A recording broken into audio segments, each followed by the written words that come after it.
Y lo que tiene de apasionante esta temática es que cada conferencia nos va dejando con ganas de conocer más, va dejando diferentes puntas, diferentes temas y puntos de reflexión, como lo mencionábamos desde el comienzo. Todavía tenemos por delante varias conferencias, como ustedes lo saben, en este Legal Tech Summit se están llevando a cabo en dos escenarios diferentes, diferentes paneles con temáticas, con conferencistas, son más de 90 los speakers que nos van a acompañar entre hoy y mañana en Estudio 9 de forma presencial para quienes tenemos el gusto de poder ver cara a cara después de tanto tiempo estando lejos y también con todos ustedes, que es como si estuvieran aquí en una silla compartiendo, pero también opinando, también preguntando. Y hay muchas preguntas con respecto a los criptoactivos, una palabra que ha ido instalándose con el correr del tiempo, pero que últimamente ha empezado a haber más información. Pero también siempre prevalecen las dudas. Es por eso que seguramente les va a resultar apasionante la temática de nuestro próximo panel, que vamos a estar hablando acerca del Legal Crypto Tracker. Es un mapa regulatorio, la TAM, que justamente está realizado en formato de plataforma, que lo que contiene es eso, es un mapa regulatorio en tiempo real sobre criptoactivos, algo que, bueno, por supuesto tiene una enorme relevancia tanto para lo que es la comunidad en general como para el sector público, todos aquellos interesados en conocer más y quienes trabajan con criptoactivos, como una especie de Wikipedia justamente, pero en este caso en aspectos regulatorios. Mucho tiene para comentarnos sobre ella una de sus co-creadoras, co-founder, Agustina Pérez Comenale, con quien ya hemos tenido el gusto de compartir en este escenario. Es por eso que, bueno, ya no necesita presentación, una de las organizadoras de esta maravilla, en la cual tanto estamos aprendiendo en este evento y que nos va a hablar acerca justamente de qué se trata. Pero también nos van a acompañar Yanis Becerra, que seguramente ya tenemos en pantalla porque nos va a estar acompañando de forma virtual. Yo les voy contando que Yanis es abogada en ejercicio, socia de Panamá Legal Panama Group, con enfoque en tecnologías emergentes, también políticas públicas en temas afines, miembro fundador y presidente de la Cámara de Comercio Digital, Blockchain de Panamá. Actualmente también es asesora del despacho superior de la Autoridad Nacional para la Innovación Gubernamental, a cargo de la coordinación estratégica y seguimientos de proyectos de transformación digital. También nos va a estar, ahí la vemos, ahora la tenemos en pantalla. ¿Cómo está, Yanis? Gracias, bien, gracias por la invitación. Por favor, un placer. Ya vamos a estar escuchándote con tu presentación. También nos acompaña Melanie Pecker, que es co-founder de Fine Law Association, una red de abogados y de profesionales afines en la industria fintech, abogada de un reconocido exchange de criptomonedas. Ella se desempeñó como abogada en el área corporate y litigios del estudio Richards, Cardinal, Tutzer, Zavala y Safferer entre 2015 y 2018, en el equipo de Legal FinTech de Mercado Libre, también para la unidad de negocios de Mercado Crédito, Mercado Pago, el área de tesorería entre 2019 y 2021 y en el equipo de Legal and Compliance de AstroPay. En cuanto a su trayectoria académica, en el año 2016 se graduó con honores de abogada. Esto fue en la Universidad de Belgrano y actualmente se encuentra cursando la maestría en Derecho y Economía de la UTDT. Muy buenos días, un placer, ya te tenemos en pantallas. Un placer, muchísimas gracias por la invitación, es un placer estar acá. Muchísimas gracias, ya te vamos a estar escuchando y vamos con nuestros acompañantes presenciales. Sebastián Zapata Beira es abogado con experiencia en el sector de pagos, banca y mercado de valores. Tiene un posgrado en Derecho Financiero y certificaciones en criptomonedas, también finanzas descentralizadas, protección de datos personales, entre otras. Actualmente se encuentra estudiando sobre viabilidad de proyectos con criptomonedas, también participando en proyectos de difusión del estado regulatorio de las criptomonedas en Latinoamérica. Ha trabajado en asuntos regulatorios, también diseño de productos, financiaciones, operaciones del mercado de valores, derivados financieros también, así como en la protección de datos personales, vaya tema también para abordar, y en el proceso de licencia y salida de producción del primer banco 100% digital de Colombia. Es ganador del concurso Arquitectos Activos del Mercado de Capitales, del autorregulador del mercado de valores de Colombia, por una propuesta regulatoria sobre hedge funds. Y también, muchísimas gracias por tu presencia.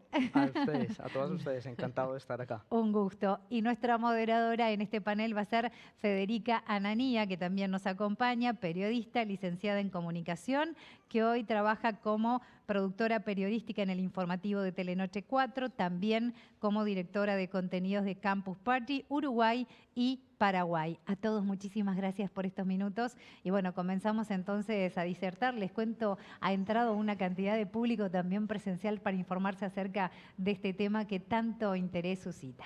Los escuchamos. Muchas gracias. Bueno, hablábamos de este Crypto Tracker, que AUS es una de las grandes impulsoras para dar a conocer la regulación que hay en criptoactivos. Así que AUS, adelante, contanos de qué se trata esta plataforma y cómo surge esta iniciativa.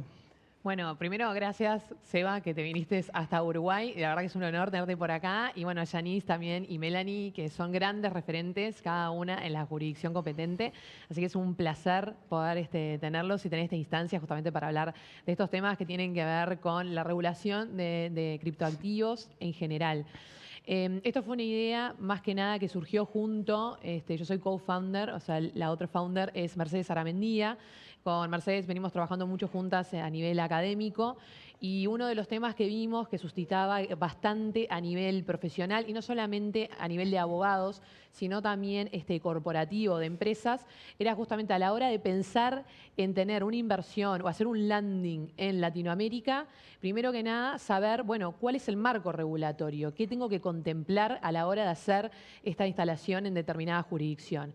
Era muy cotidiano, o sea, en el día a día nos pasaba todo el tiempo de tener consultas justamente de estos mapas regulatorios en la región. ¿Y cuál es el inconveniente? Por un lado, obviamente presentar ese mapa en ese momento, bueno, es una situación ideal porque tenés un paneo de qué está pasando en la región, pero el tema es que a la semana ya tendríamos que hacerle modificaciones. Y eso fue algo como que fue suscitando todo el tiempo, era una temática constante, además de consulta, y ahí fue cuando dijimos, tenemos que empezar a promover que los abogados o los profesionales de cada jurisdicción puedan aportar esta información justamente a la red. Y esto no solamente para lo que tiene que ver con el área de inversiones, sino también tiene que ver con el área académica y también tiene que ver con la parte de los usuarios. O sea, darle mayor seguridad a los usuarios es saber, justamente tener esa transparencia y en cierta medida de generar una democratización en toda esta información de justamente cuál es el marco en cada una de estas jurisdicciones. También vimos muchos reportes que se hicieron, por ejemplo, por grandes firmas o consultoras y que generalmente podían llegar a tener algunos detalles o se necesitaban algunas correcciones porque muchas veces lo que pasa es que el grupo que hace ese reporte puede estar hasta en otro continente. Y es muy distinto a, primero, como la sensación, por decir una forma, que se vive en cada una de esas jurisdicciones. O sea, por ejemplo, surge un proyecto de ley, efectivamente va a aprobarse, puede llegar a tener algún tipo de traba, puede llegar a tener un veto presidencial o situaciones así que obviamente una persona estando en otra región no puede llegar a sostenerlas. Entonces, en cierta medida ese fue como el impulso para justamente comenzar a ver esta plataforma de Legal Crypto Tracker. Básicamente para entrar es legalcryptotracker.io. La plataforma es muy intuitiva, es de fácil uso. Generalmente se pensó tener un mapa regulatorio simple en donde en realidad cuando se va a cada una de esas jurisdicciones y se selecciona una de ellas, se puede ver cuál fue el contenido que colaboró o que aportó la comunidad, por decirlo de alguna manera. Por eso nosotros al principio hablábamos como de un Wikipedia regulatorio, porque pensemos que Wikipedia lo genera la comunidad. Y en cierta medida nosotros también tenemos que ser sinceros, somos una comunidad muy crítica, en el sentido de, por ejemplo, alguien sube, postea, nos manejamos mucho por redes sociales, algún tipo de información y nunca falta la persona que va a hacer determinadas correcciones y a dejar su granito de arena en qué se equivocó cada uno o qué fue lo que aportó o no aportó. Entonces, esto en realidad, en este sentido, en esta plataforma, es algo positivo porque justamente ayuda a mantener la calidad y la certeza de la información que se sube. Por otro lado, cada usuario cuando sube determinada información queda su nombre de usuario y hay un historial en lo que fue las modificaciones de ese texto que figura o al cual podemos acceder. Primero, para darle el mérito a la persona que obviamente introdujo esta información a la comunidad, pero además también por otro lado para saber justamente si hay algún tipo de información que no es correcta, bueno, poder hacer las correcciones pertinentes. En esta primera etapa es un producto mínimo viable, en realidad básicamente lo único que se buscó fue eso, poder acceder a esta información y bueno, y el día de mañana generar esos lazos con lo que tiene que ver justamente con las distintas instituciones académicas y que intentan impulsar todo lo que es este ecosistema. Bien, ahí incluso vemos el mapa y se puede ir llenando y entonces si apretás, por ejemplo, en los países puede aparecer la información que está disponible. ¿Esto es así? Exacto, y comenzamos con algunos colaboradores que, bueno, en parte son los que forman parte de este panel, para la redundancia, pero la idea fue justamente comenzar a nivel regional. Latinoamérica, nosotros como vemos ya en lo que fue el periodo de un año, casi todas las jurisdicciones tienen proyectos de ley, algunas hasta están muy cercanas a tener aprobaciones, otras tuvieron, bueno, sandbox regulatorio, como después hablará Seba, pero bueno, cada una fue como con su modelo. Y creo que eso también nos impulsa como región a traer este tipo de industrias. Y bueno, ahí como vemos, justamente cuando me mostraban recién en el mapa, es bastante intuitivo, sencillo. La idea es que con una gama de colores se pueda dar, por ejemplo, en principio, como cuál es el ámbito o de qué avanzó la regulación en cada una, si están prohibidas, si están reguladas, si están en proceso de regulación. Y bueno, poder acceder finalmente a la información que se brinda. Y como decía Saúl, acá tenemos algunos de los colaboradores desde Panamá, Argentina, Colombia. Quería hablar con Yanis para que nos cuente cómo es la regulación cripto en Panamá, que tal vez es uno de los países que tenemos más lejos y de los pocos que conocemos, si hubo intentos de proyecto de ley. ¿Cuál es el panorama actual, Yanis? Bueno, gracias. Primero quería aprovechar para felicitar a Agustina. Esta iniciativa es top. Al final, el dinamismo que tiene el tema de los criptoactivos no solamente se limita al tema regulatorio, sino el ambiente de los criptoactivos en cada país, aunque no tengan una regulación. Y definitivamente en Panamá, pues no nos quedamos atrás con el tema de leyes. Desde el año 2017 inclusive se ha tratado de presentar algún tipo de texto para poder regular los criptoactivos. No prosperó obviamente desde ese momento. Y eventualmente se trató de ingresar por distintos medios otro tipo de regulaciones que no prosperaron en la Asamblea. El año pasado, un diputado de la Asamblea presentó un proyecto de ley que fue el que más tuvo, digamos, esa suerte de avanzar respecto a la aprobación y llegó hasta la aprobación del tercer debate. Sin embargo, en el momento en que llegó a la presidencia, fue vetado parcialmente y con algunos comentarios que justo en este momento están siendo analizados en la Asamblea para su corrección. Algunos de estos comentarios incluían pues, temas de la homologación con respecto a las definiciones y las sugerencias de Gafi. Panamá, pues no es ningún secreto, está tratando de salir de una lista gris, así que tenemos que iniciar, como quien dice, con el pie derecho respecto a todo el tema o el marco de prevención de lavado de activos, aparte de otros temas de una dualidad de reguladores. Por ejemplo, se establecían dos entidades públicas para poder gestionar licencias y aprobaciones para los proveedores de servicios de activos virtuales. El tema de la definición de algunos servicios y productos no estaban claros. Un tema de, por ejemplo, inconstitucionalidad respecto a modificaciones, respecto a los impuestos que se deberían gravar a los criptoactivos. Y así pues tenemos una serie de, elementos que se tienen que identificar para la mejora del texto en la Asamblea.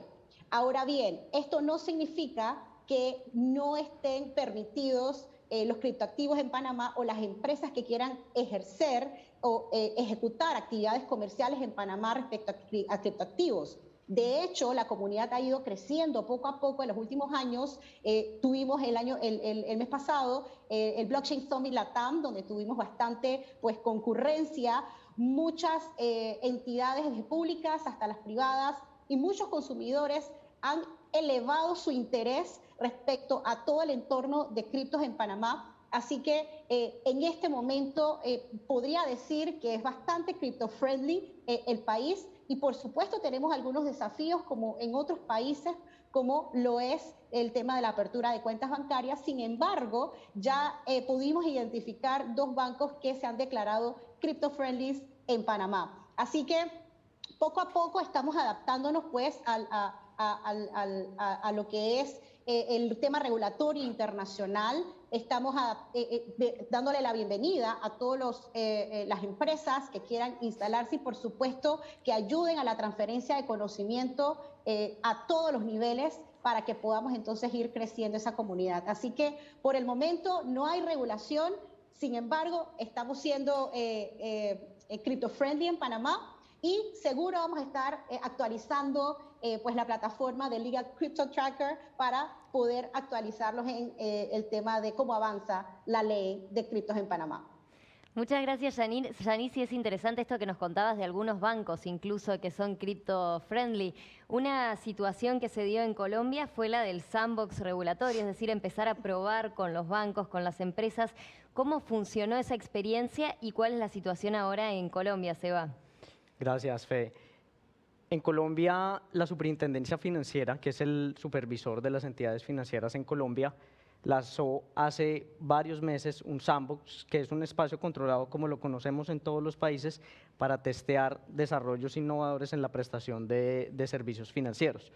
Producto de ese sandbox, hoy en día estamos a puertas de tener un proyecto de norma de la Superintendencia Financiera que va a abrir las rampas Fiat para que las entidades financieras puedan brindar esos servicios de conexión Fiat con el mundo cripto. Pero me gustaría irme un poco más atrás de la experiencia del sandbox y enfatizar en algo que curiosamente uno tiene que decir siempre que está en este tipo de eventos, y es que las actividades que en un país, en un ordenamiento, son prohibidas, que son ilegales o que son restringidas, lo siguen siendo, y la utilización de cripto en esas actividades no cambia esa naturaleza, ¿no? Curiosamente, esto es algo que uno siempre tiene que aclarar. Y en Colombia, en el caso particular nuestro, nosotros no tenemos una norma que establezca que los criptoactivos son prohibidos, ni tampoco la realización de actividades. Sin embargo, existía incertidumbre o poca claridad legal sobre la posibilidad de prestar servicios financieros a empresas que a su vez prestaban servicios financieros en el mundo, servicios con activos criptos en ese mundo, ¿no? Y producto de eso se estableció el sandbox, y en ese ambiente controlado hubo varios insights, y hoy lo que tenemos es un proyecto de norma de la Superintendencia Financiera que está abriendo la posibilidad a que las entidades financieras presten esos servicios financieros a empresas que a su vez prestan servicios con activos virtuales. Por otro lado, tenemos un proyecto de ley del Congreso de la República que lo que está estableciendo son los requisitos de funcionamiento de las plataformas que prestan servicios sobre criptoactivos. Entonces, hoy por hoy estamos a puertas de darle más claridad al mercado colombiano.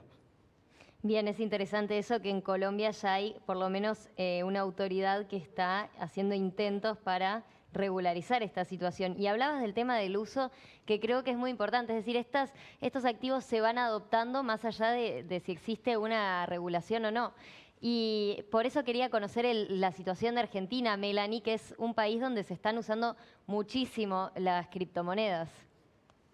Sí, correcto. El tema de Argentina es similar a lo que está sucediendo en Panamá. Hoy en día no hay una norma específica que regule todo en forma integral al tratamiento de los criptoactivos ni a los operadores que realizan transacciones con los mismos. Sin embargo, sí tenemos ciertas normas en materia financiera, en materia impositiva y de prevención del lavado de dinero que le son aplicables, ya sea directa o indirectamente.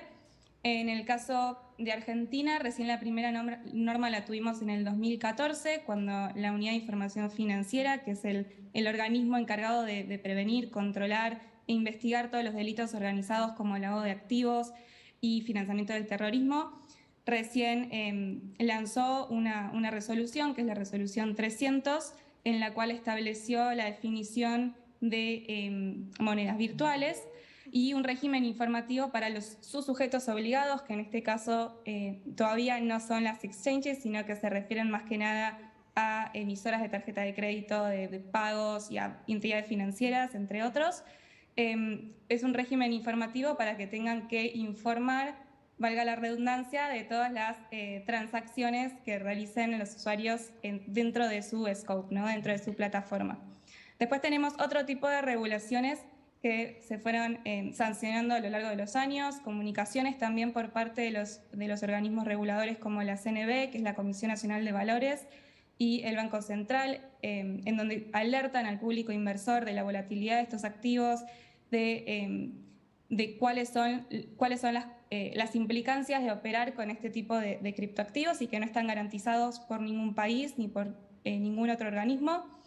Y también existen proyectos de ley que todavía no han avanzado, pero fueron presentados tanto por la oposición como por el oficialismo, por lo cual hay una fuerte intención de avanzar con un marco regulatorio integral.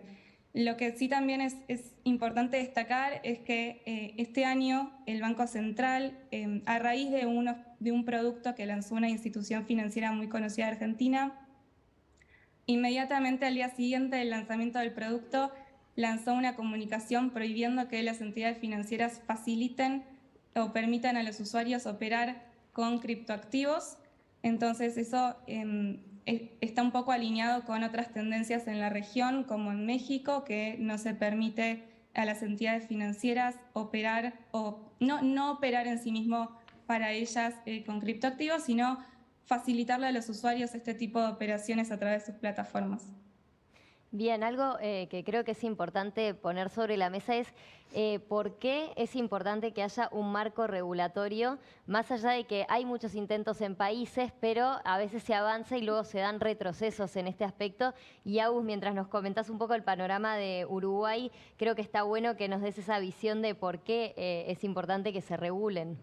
Sí, bueno, en el caso de Uruguay van a ver que además en el día de hoy hay paneles justamente sobre todo el tema de activos virtuales y bueno, ni que hablar del anteproyecto justamente que emitió el Banco Central del Uruguay, donde sí se lograron distintas categorías dentro de lo que son los activos financieros y bueno, y además también se empezó a introducir como en cierta medida la temática que me imagino que después va a ir de la mano de alguna reglamentación un poco más específica, pero bueno, es un primer paso pues una forma a tener este marco regulatorio, al menos en lo que es la parte de lo que tiene que ver con derecho local, nacional. Pero creo que el primer tema es más que nada entender de que estos marcos regulatorios obviamente no pueden asfixiar la industria, pero al mismo tiempo también brindan seguridad a las empresas y a los usuarios que justamente forman parte de este ecosistema. Por eso creo que nosotros también en la región demoramos un poco en entrar dentro de lo que es justamente esta creación de nuevos marcos, esperando un poco, como decimos, el diario del lunes y ver qué tipo de impacto tenía en otros continentes, en otras regiones. Cada una, por lo que vemos, fue como por caminos distintos, así como Colombia fue por un sandbox, otros fueron por proyectos de ley y cada uno tuvo distintas causales y otros también fueron por el lado de las provisiones, como es Bolivia. Pero bueno, vemos que cada uno también fue por su propia solución o al menos intento de, y creo que también es bueno mirar para los costados en este caso, porque tanto estemos del lado privado o el día de mañana esté del lado del regulador, es importante ver justamente cómo cada uno de esos caminos, qué tipo de causales o qué tipo de consecuencias tuvieron y seguramente o brinda al menos un ecosistema donde es más sencillo capaz que poder efectivamente o finalmente llegar a una regulación certera. Que eso creo que es uno de los temas más importantes. Siempre vamos a tener parte de la industria que va a estar como en contra de la regulación y que, bueno, obviamente quieren operar dentro de este marco donde no hay reglas, pero eso también obviamente trae muchas trabas y barreras a la hora de plantear distintos proyectos o desarrollos más allá de lo que es el criptoactivo en sí. Que creo que eso es algo que se está dando hoy, ¿no? Muchos tipos segundas o terceras capas de desarrollo y que tienen un interés muy grande por parte, ya te digo, de las instituciones tanto públicas o privadas. Y además hablábamos esto de la importancia del usuario. Seba, vos, ¿cómo ves al usuario en el medio de todo este panorama cripto? ¿Qué es lo que tiene que saber? ¿Cómo se puede guiar una persona que está comprando o vendiendo cripto? Bueno, para responderte esa pregunta voy a tomar un comentario que mencionaba Agustina y es sobre las prohibiciones. No, miren ustedes la importancia de tener un marco regulatorio claro. Inclusive cuando uno habla de prohibiciones, en realidad termina hablando de lo que queda del otro lado es decir oportunidades. Y lo que uno ve, por ejemplo, en el caso colombiano, es que con los proyectos de norma, con el proyecto de ley del Congreso y con el proyecto de circular de la Superintendencia Financiera, ese usuario de criptoactivos va a tener, o ese cliente o ese inversionista de criptoactivos va a tener muchas más protecciones. Y lo que uno ve, por ejemplo, en Colombia es que, quisiera empezar por el proyecto de norma de la Superintendencia Financiera de Colombia, es que se están estableciendo algunas reglas para que esas entidades financieras presten servicios a las empresas que prestan servicios sobre criptoactivos, y se está estableciendo un modelo de supervisión indirecta en el cual la superintendencia le está diciendo a las entidades financieras: ok, señoras y señores, empresas que prestan servicios de criptoactivos, ustedes quieren prestarle servicios a estas empresas, pueden hacerlo, pero tienen que exigir varios aspectos. Uno de esos es requisitos operacionales. Suena un poco curioso que sean las entidades financieras quienes tienen que establecer esos requisitos operacionales, pero finalmente lo que está haciendo la Superintendencia Financiera es dar un layer de protección a los usuarios a través de ese esquema de supervisión indirecta. Además, la Superintendencia les está diciendo a las entidades: establezcan o verifiquen que esas empresas cuentan con controles antilavado de activos y antifinanciación del terrorismo, y finalmente les está diciendo también: ustedes tienen que hacer disclosures de los riesgos a esos consumidores, lo que llamamos en Colombia consumidores financieros, a esos inversionistas, y tienen que brindarles información. De ese modo es como la regulación puede entrar a jugar y brindar más seguridad para el desarrollo del mercado. Eso, no solo para el usuario, también incluso para evitar estas situaciones, lavado de dinero que se utilice para el narcotráfico y otros ilícitos. Yanis, ¿vos qué modelo crees que en Panamá puede prosperar y que sería indicado en el panorama actual en ese país? Bueno, hay varios elementos que yo quería reiterar que han mencionado: el tema de la certeza, la claridad regulatoria, el tema de protección al consumidor.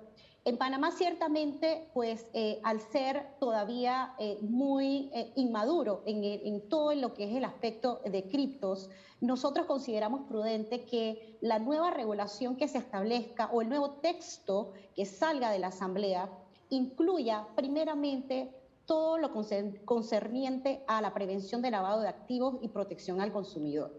Ahora bien, tenemos otro reto, y es que siempre que se establece una regulación, también estamos supeditados a lo que es la interpretación del regulador, y si el regulador no tiene el conocimiento suficiente para saber o conocer qué es lo que es la neutralidad tecnológica, por ejemplo, cómo se implementa esta regulación en los distintos servicios y dentro de esos servicios los productos, entonces podemos caer en lo que es cuartear la innovación. Yo creo que es muy necesario establecer una claridad sin dejar vacíos legales y sin dejar a la interpretación del regulador qué es lo que cubre y qué es lo que no cubre en esta primera etapa. De hecho, uno de los elementos que contenía la propuesta que fue vetada parcialmente, como mencioné, tenía dos reguladores e inclusive licencia operativa, de la cual a nivel pues, mundial yo creo que son muy pocos los países fuera de las licencias, por ejemplo, de emisores de dinero electrónico, que han establecido licencias operativas más allá que lo que contempla el tema de prevención de lavado de activos. Entonces, yo creo que nosotros tenemos que ir poco a poco, tenemos que gatear antes que correr, tenemos que acostumbrar y normalizar el tema de los criptoactivos en todos los niveles. Todavía hay un miedo por parte del sector financiero, por ejemplo. La regulación va a, yo creo que disipar un poco este miedo que se tiene, el tema de los usuarios, los esquemas Ponzi, pues que hemos visto también que se han suscitado en varios países, y el entendimiento en general de lo que implica el ambiente cripto, pues nos lleva a que tenemos primero que empezar por una regulación estableciendo los esquemas o procedimientos de prevención de lavado de activos y poco a poco ir escalando en la regulación especial respecto a la operativa de los distintos servicios y productos que se pueden suscitar. Gracias, Janice. Es súper interesante eso de ir de a poco y de que esté muy bien, o sea, que esté completa esa redacción en el caso de que prospere una ley por todos los vacíos que puede generar y también interesante esto de los esquemas Ponzi que se han visto en todos lados. Melanie, yo quería conocer en Argentina cómo están haciendo hoy los usuarios que recurren mucho a esta moneda debido a la situación cambiaria. ¿Qué garantías tienen o cómo se tienen que mover en ese lugar? En realidad en Argentina todavía estamos en una situación bastante gris, por así decirlo, porque no hay una regulación expresa en relación a los criptoactivos, como comentaba antes. Sin embargo, sí hoy en día se accede a un tipo de cambio que es distinto al oficial con la compra en los exchanges locales. Creció muchísimo el mercado en Argentina, salieron un montón de nuevos jugadores en el último tiempo. Yo creo que es importante tener en cuenta los riesgos asociados a este tipo de activos. Todavía no hay certezas en cuanto al respaldo, ni a la garantía, ni en caso, por ejemplo, de un concurso o una quiebra, quién debería salir a responder. Creo que eso es un tema que no solamente afecta a Argentina, sino que afecta a la región e incluso afecta globalmente el panorama actual. Hay muchísima incertidumbre, pero yo creo que consideradas las circunstancias es una buena alternativa de ahorro del usuario y no solamente uno recae en la normativa, sino también en la confianza que le produce la empresa como sí, la comunidad cripto acá en Argentina, que es súper grande y que va creciendo a medida que va pasando el tiempo. Comparto muchísimo lo que estaban comentando recién Janice y Sebastián. Creo que en la región uno tiene que adoptar también un modelo colaborativo, no solamente tiene que atenerse a los proyectos de ley que van presentando los legisladores, sino que tiene que abrirse a debate, tienen que haber mesas colaborativas, tienen que participar los jugadores de la industria, los que más experiencia tienen en el uso de este tipo de activos, en la tecnología, los que operan en el día a día. Creo que eso va a servir muchísimo para construir un marco regulatorio que deje a todos cómodos, que fomente la innovación, que siga fomentando la creación de nuevos productos y el desarrollo de todo el mercado. Algo muy importante es que los dos proyectos de ley que se presentaron, que fueron en el 2020, contemplan que la innovación tecnológica es su primer foco, si bien han recibido grandes críticas por no haber sido abiertos a debate dentro de la comunidad. Y por otro lado, con respecto a las restricciones cambiarias, existen ciertas restricciones del Banco Central en cuanto al acceso al mercado de cambios por parte de entidades financieras para la compra o para financiar compras de criptoactivos con tarjeta de crédito. Entonces se puede llegar a complicar el acceso al dólar, que va a requerir autorización del Banco Central para poder acceder a este tipo de operación. Lo que en la práctica lo que está sucediendo es que se acepta muchísimo la compra en pesos, pero con previa transferencia a una wallet, y después la exchange también te ofrece el servicio dentro de la misma aplicación. Eso es como hoy en día se está manejando en la práctica. Es interesante y también conocer, por ejemplo, cómo funciona el tema impositivo en las cripto, porque más allá de que exista regulación o no, bueno, uno las puede comprar y las puede vender y eso se declara. ¿Qué es lo que termina pasando, Agus? Bueno, es que en realidad también depende mucho, primero, por un lado, en lo que tiene que ver con la parte impositiva o fiscal, están las declaraciones que tiene que hacer el usuario, o sea, el tenedor de esos criptoactivos, y por otro lado también en algunas jurisdicciones se avanzó, por ejemplo, como es Chile, en lo que es la intermediación, o sea, también se toma una postura en cuanto a esos fees que se cobran en las transacciones, si, por ejemplo, tributan en este caso IVA o no, que bueno, en el caso de Chile sí, pero se va también, primero como que se toma el plano de lo que es usuario y luego también de los que son los distintos actores que participan en esa práctica. Hoy por hoy creo que la mayoría de las jurisdicciones no tienen duda en que, por ejemplo, en todo lo que tiene que ver con esa ganancia, esa renta que se obtiene en la compra de ese activo virtual, sin lugar a dudas entra dentro de la parte impositiva. Pero bueno, ahí obviamente hay que ir jurisdicción por jurisdicción y es uno de los temas no menores, porque también justamente hoy va a haber un panel que tiene que ver con la parte más de taxes y fiscal, pero bueno, también se empezó a pensar en los criterios que se utilizan a la hora de plantear estas situaciones. Por ejemplo, si es en cuanto a la residencia, si es en cuanto a qué criterio de fuente se utiliza a la hora de pensar justamente en la parte de lo que tiene que ver con impositiva y con la parte más que nada de taxes. Y justamente esto que mencionaba Melanie y Mel, en cuanto al tema de, y que bueno, que mencionaron todos en realidad, en estas mesas de trabajo, grupos, bueno, acá en Uruguay el Banco Central tuvo distintas interacciones con distintos participantes o actores del mercado para justamente poder evaluar ese anteproyecto, pero además es algo de que hoy por hoy en el mundo estamos viendo, y ahí sí nos vamos un poco más lejos de la región, entre hasta partes internacionales. Por ejemplo, hoy Estados Unidos tiene mucha participación con UK y están tratando de armar un intragrupo justamente para ver toda la parte de regulación de activos virtuales. O sea, más allá de lo que tenemos a nivel jurisdicción, tenemos que darnos cuenta y hasta el día de mañana pensar, que capaz que tendría que ser algo que se plantee más a nivel región, justamente qué pasa con estas transacciones internacionales y que son tan difíciles a veces de determinar dónde están operando. Sebas, si querés agregar algo respecto a esta parte impositiva.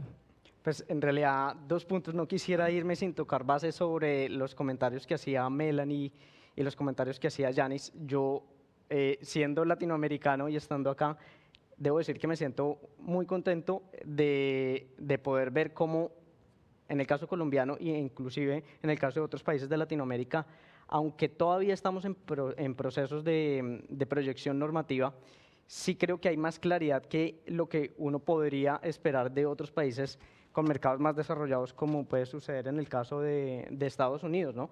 Por lo menos en el caso colombiano, nosotros no tenemos un clash entre la SEC y entre la CFTC, en donde todavía no se sabe si las criptomonedas son un valor o si son un commodity. En Colombia sí tenemos una claridad de qué no son y de qué son las criptomonedas. Entonces, ese es un grito, digamos, de aliento para todos los que estamos acá y que somos latinoamericanos. Y en segundo lugar, sobre lo que nos comentaba Melanie, me parece muy importante destacar que aunque estemos en procesos de proyección de normas, existe un derecho base que ya regula muchas situaciones. Basta mencionar, por ejemplo, lo que ha sucedido con Celsius, un criptolender muy famoso.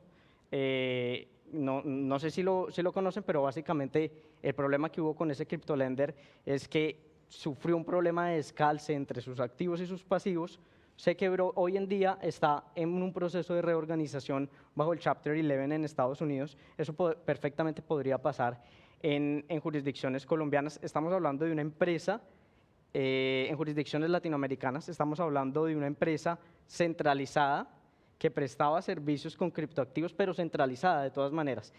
A ese tipo de empresas ya les aplica unas normas preexistentes, ¿no?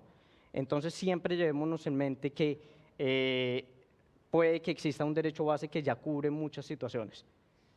Bien, y eso hablando del tema de la descentralización, ¿creen que este es un aspecto clave? Porque hablabas de una empresa centralizada que fue la que tuvo este problema. No sé si ustedes, por ejemplo, Yanis, en Panamá, ves como un aspecto clave que el cripto se mantenga de esta manera, como nació de forma descentralizada. Bueno, sí, yo quería agregar algo respecto a lo que estaban comentando del tema de los impuestos y su uso. Al final, tenemos distintos tipos de criptos, tenemos distintos tipos de sistemas detrás de las criptos y justo era una de las cosas que iba a mencionar. En el tema tributario, por ejemplo, por eso es muy importante que inclusive los financistas, los contadores, también entiendan cuál es el uso específico de esta tecnología para los servicios. En Panamá, por lo menos, se graban los servicios, se graban ciertas actividades y, por ejemplo, no es lo mismo utilizar una cripto como medio de pago a una cripto como un producto que genera ingresos, por ejemplo, un OTC, un exchange. Entonces, en este momento se está manejando el tema pues, contable, dependiendo del uso que se le dé. Sin embargo, no existe una relación o no existe una estipulación clara respecto a los criptoactivos o tácita en el código fiscal. Entonces, yo creo que al final todo va a depender, yendo a tu pregunta, de qué es lo que queremos ejecutar con la tecnología, cuál es el propósito. Nosotros nos vamos al tema blockchain. Me da una risa cuando a veces hablan de blockchain como que sirve para todo y no realizan que esto es una capa de un conjunto de procesos o de arquitecturas que se generan dentro de los distintos productos o servicios que nosotros queremos implementar. Así que eso va a depender de la necesidad de cada quien, va a depender de la empresa, va a depender del usuario. Y al final yo creo que todo este ejercicio dinámico que hablamos previamente pues nos va a ayudar a ir adaptando en los distintos mercados esas necesidades y la implementación de la tecnología en blockchain y los criptoactivos. Hay muchas aristas, sin duda, de todos los criptoactivos. Viendo cómo avanzan los distintos usos, ¿realmente creen que puede existir una regulación que acompañe todo ese proceso, la rapidez con la que avanza esta tecnología? Le doy el paso a Melanie. Sí, yo creo que realmente podría llegar a existir. Se tienen que tener en cuenta esta participación de los miembros de la industria, de los jugadores que hay en el mercado, y además también acompañar otro tipo de herramientas como el sandbox regulatorio, que es una buena herramienta que tienen los legisladores para poder probar cómo sería el desarrollo de nuevas tecnologías y después, a partir de la experiencia, legislar. Creo que esa podría ser una buena herramienta que incluso se contempla en uno de los proyectos de ley de Argentina, y que, bueno, tenemos la experiencia tanto de Colombia como de otros países ya a nivel global que fueron bastante exitosos.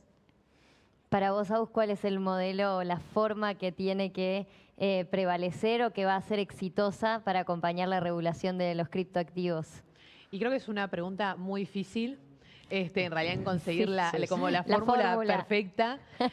Pero bueno, me parece que intentamos ir por ese camino.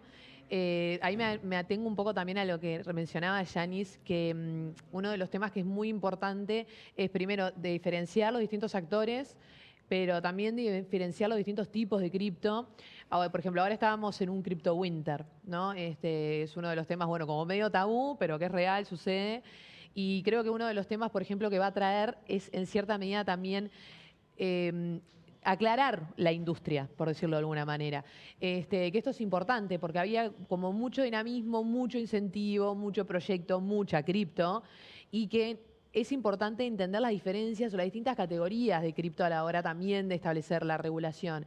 Que no es lo mismo una criptomoneda estable y el tipo de respaldo que tiene esa criptomoneda a lo que es una criptomoneda como nosotros llamamos nativa y, bueno, directa a un protocolo DeFi, a lo que es, por ejemplo, un token, y depende del token el respaldo que tiene. Cada vez son más las industrias que empiezan a tokenizar y que empiezan a formar parte del ecosistema. Hoy ya no es como la unidad de valor en sí, sino que hay hasta muchos que tienen distintas finalidades. Entonces es muy difícil establecer algo genérico para una industria que hoy ya no es tan concreta. Y esto es un tema como que bastante importante, y además también ahí me animaría a decir que, por ejemplo, traigo un tema concreto. Imaginemos el día de mañana regular las stablecoins y decir, bueno, pero ¿cómo efectivamente nos aseguramos de que tenga el respaldo que corresponda? ¿Vamos a exigirle un respaldo en cada una de las jurisdicciones o vamos a decir, bueno, este respaldo que tenés internacional en determinada jurisdicción sirve para que en las otras jurisdicciones se pueda llegar hasta considerar, hablemos de dinero electrónico? Entonces creo que tenemos un montón de interrogantes para plantearnos. Estos como son los primeros pasos, pero sin lugar a duda el sandbox es una buena herramienta. También tuvo muchos aspectos negativos en cuanto a la dificultad de transacciones, en cuanto a hacer una sinergia entre lo que es la industria financiera tradicional y esta nueva industria financiera. Es algo difícil, pero bueno, creo que el que no arriesga no gana, y sin lugar a duda tenemos que comenzar o al menos seguir avanzando en este camino. Bien, Seba, te doy paso por una reflexión final, que ya veo que estamos con poquito tiempo respecto a todos estos temas que hablamos. Bueno, yo creo que la reflexión más importante para llevarnos, para los supervisores a través de Latinoamérica, es justamente lo que estabas hablando, Agus, y es una regulación y una supervisión eficiente que le dé la talla al mundo cripto. Yo creo que es una supervisión basada en Distributed Ledger Technologies.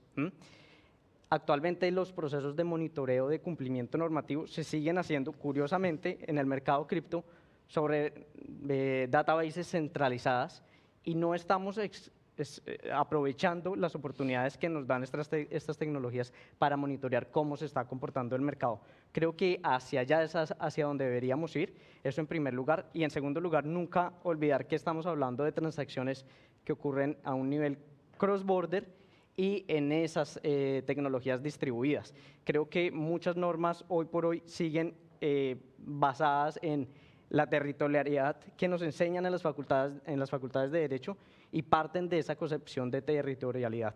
Entonces, creo que por allá es donde debería ir la regulación. Sin duda es un cambio de paradigma, de forma de pensar respecto a la economía que nos plantea. Así que bueno, por acá quedamos. Muchas gracias a todos y a colaborar con el Crypto Tracker, que es re importante para tener una guía, ¿no? Para las personas. Bueno, sí, la idea es a medida que vaya creciendo la comunidad en realidad que estamos formando parte de todo esto, que bueno, que se pueda seguir avanzando. Muchas gracias a todos, a Yanis y a Melanie también que nos acompañan a la distancia. Muchísimas gracias. Un placer. Un placer.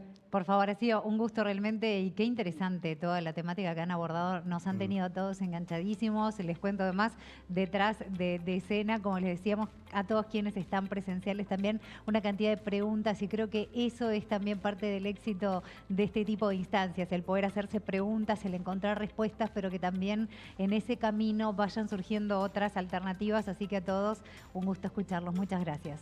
Muchas gracias. Muchas gracias. Pero esto no termina acá. Vamos a una breve pausa. Van a ser segundos porque vamos a abordar otro de los temas que además ustedes dejaron traslucir. Lo hemos hablado también en algunas de las conferencias anteriores y tiene que ver con la seguridad en todos estos temas y principalmente relacionado con lo que tiene que ver con los datos personales, cuáles son las nuevas tendencias, cuáles son las dudas.